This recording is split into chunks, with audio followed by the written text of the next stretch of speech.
What's up, guys? Mask edition. So we're here tuning another car on the dyno, and we have a very nice 2017 STI on the dyno. This car is pretty much stock. It's got exhaust on it, but that's really about it. So nice, clean, blank slate. So today we're going to be doing a dyno tune on it. It's on an OTS map right now. He's kind of concerned about his feedback knock numbers, and his dam's been dropping a little bit. So we're going to do a custom tune on it today. I'm going to get it tuned and just dial in a little better. There's nothing wrong with the OTS maps. They work great, but they're not as good as a custom map at the end of the day, because a custom map is designed to work with exactly this car and this vehicle in this condition. The OTS maps are designed to get you, a general throw-on map when you buy an access port to make the car run decent and everything. But at the end of the day, a pro tune is always going to be better. So we're going to do that today. You had some questions about this car? Yeah. So obviously right now it's just a stock motor, but I do plan on going built block with it soon enough. And I was wondering, so I actually have I have one part right now for it. But I was wondering, so since I plan on going, the built block way, the parts that I'm going to order, I was wondering if those parts would still, if I would put them on this motor for now, would they still work on the built block when I get that one? And then you wanted, so what parts were that? God, I have a list of them. So I mean, obviously the rotated turbo kit I want to go. I have there's the front mount. I have an MVS for it right now. The tile blow-off valve. There's the TGV delete. I think air pump delete. God, I think there's a few more. I just can't really remember them right now. Yeah, so that stuff, the turbo kit and everything carries over, no problem. As far as the air delete, I would probably wait until you did the motor on that, because it's very labor intensive to do. Okay. There's really no performance gains from it on right now for you.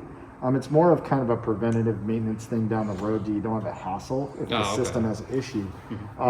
And then as far as the TGV delete, I would wait on that as well, because when the engine's out of the car, the labor on that stuff is much cheaper and easier to do because it's already out of the car. Right. And since you have basically a stage 1, stage 2 setup here right now, those mods are not going to net you any gains. So you'll just be doing a lot of wrenching for really no power gains, just being honest with you on it. Okay. So that stuff, though, in the future with the bigger turbo, when you're going to push it harder, will definitely help. Like the TGVs are going to be required and all that. Okay. Have you chose a turbo size, or you have a power number in mind? Yeah, so actually, my goals for this car, like I would love to have it at, and I'm honestly I'm probably saying a number way too high, because right now it's nothing crazy right now, but I would love it to get it to like 600. Okay. But I just know that if I were to get it to 600, it's gonna take some getting used to, because that's a lot of power. Yeah. So 600 is a great number to go to, because several reasons. I like that power number because it's never too slow. Yeah. It's plenty of power. Oh yeah. But it's also, we can build that reliably to last, and that's the key. Is like when we talk about power goals and I talk about numbers with you guys, I've built hundreds of cars in my career over the years, and I've done everything from 300 horsepower to 1,000 horsepower. And I can tell you right now that the people that have the most fun with their vehicles and they last the longest are the 600 horsepower crowd, because 600 horsepower on this platform is very reliable if it's done exactly correct. Right. I've done a lot of them. I've got a lot of 600 horsepower cars out there that are street driven, that drive for years with no issues. And that's really a fun power level to be at, because you don't have to stress about popping the motor every pass or whatever. Once you get above that, things start to get a little tough.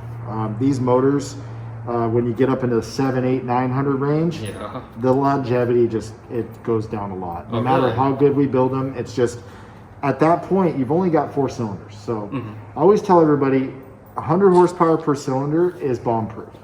When you go over that, reliability starts to drop. That's just the way engines work. Yeah. So that's why you hear like V8s making 800 horsepower, no problem. Well, you have 8 cylinders, you have twice the engine. Yeah. That's why that's possible. So with my experience and the way I build these cars, I can get these to 600 and be almost bomb-proof. Okay. I mean, anything can break. Yeah. You put the right guy behind the wheel, he'll find a way to break it. But It's a very good, reliable power number at on this engine platform.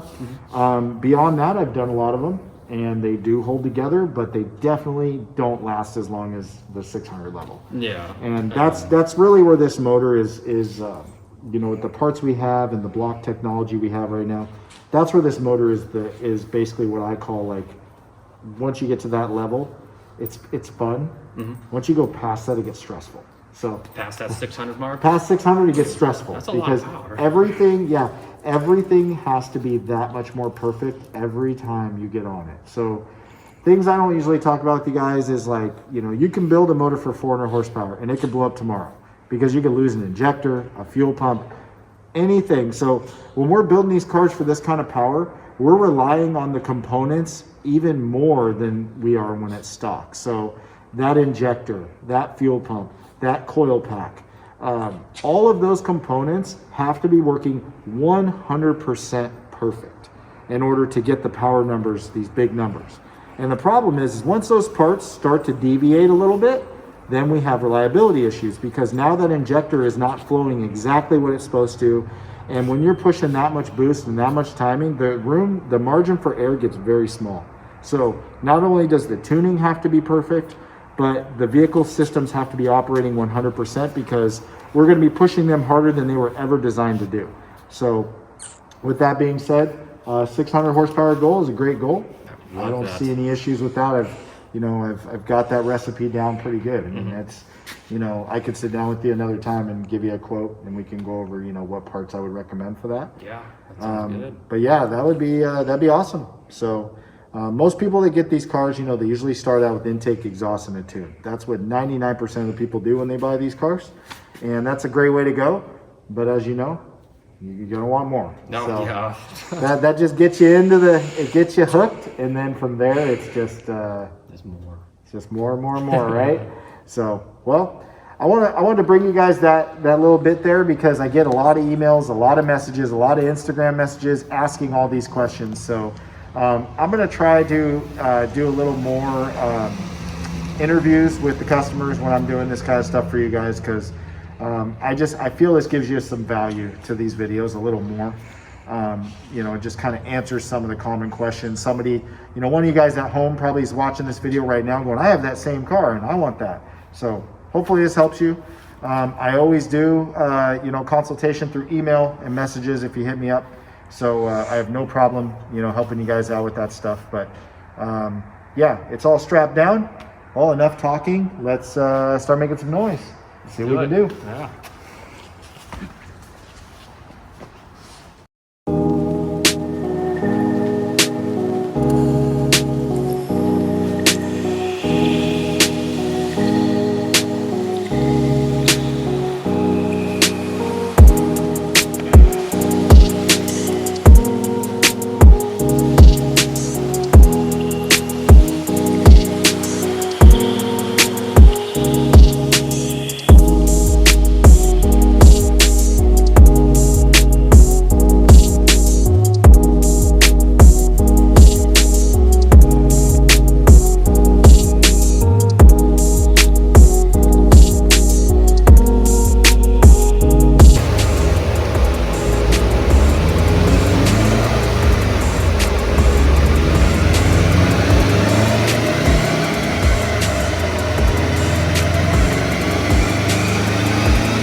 1050. Oh, I thought it had stock injectors. Oh no. Whoops. Well, that's why it's running so bad. Okay, well, let me make some adjustments. Oh, okay. I was wondering, I was like, why is it doing that? Oh, well, there you go. You see, if you don't know what's in the car, it's not going to work. So I need to redo my map, and then we're going to try again.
All right, so I just got done with this one, and it didn't do quite as well as I expected it to. It's a little down on power. It's not a lot.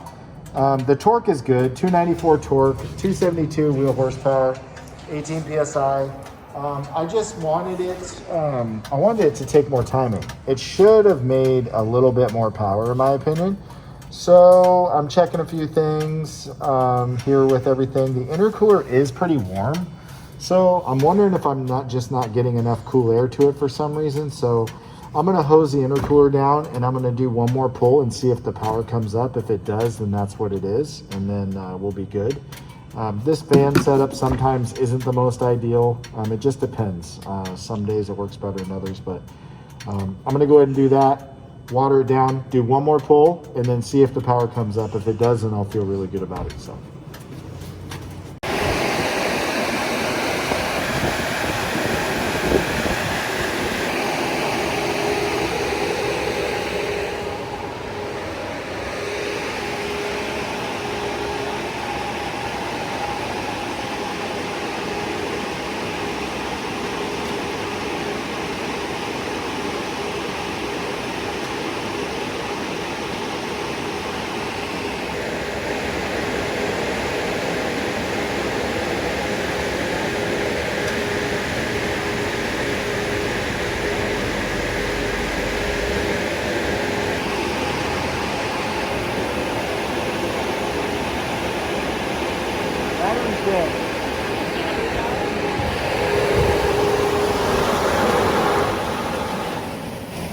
battery's dead. Won't start. For a battery, so after this I would replace that battery because it's getting weak. Okay. At least it did it here, and then rather than where somewhere stranded. But you know, the thing that's funny about batteries is cold weather brings it on every time. As soon as you get the first cold weather of the year, if your battery's got an issue, you'll know right away. So give it a jump, and then we'll keep going.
She's alive.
All right, well, let me cut this fan off so you guys can hear me here.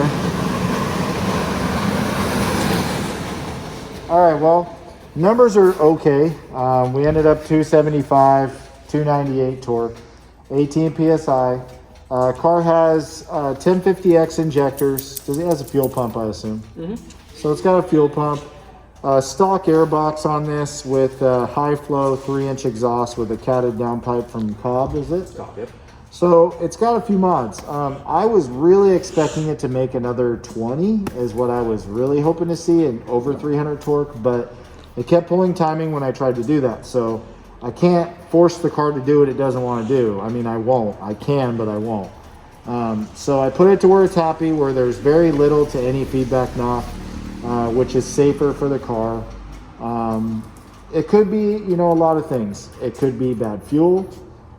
It could be, you know, the condition of the engine internally. I don't know. I have no idea to find that out. But he's talking about a built block in the future. So, you know, we definitely might be going that route soon. Oh, yeah. You know, I run into this from time to time where I'll put a car on the dyno and it doesn't make the numbers. Bless you, babe. Thank you. It doesn't make the numbers that I expect out of it. Sometimes it's just what the car wants to do, and the car runs for a very long time and has no issues. Other times, a couple weeks later, I get a phone call. So hopefully it's not that one. Just trying to be transparent and honest with you guys on this stuff. But yeah, so the car's done for now. I don't think DAM's gonna be dropping for you anymore. Cool. This tune has a lot of safety built into it. Okay. So I'm pretty confident we took care of that issue for you. Awesome. But yeah, so I think we're gonna end it there for now, guys. Don't forget to like and subscribe, and you might see a rotated kit and a built motor on this thing soon, so keep watching. We'll see you later.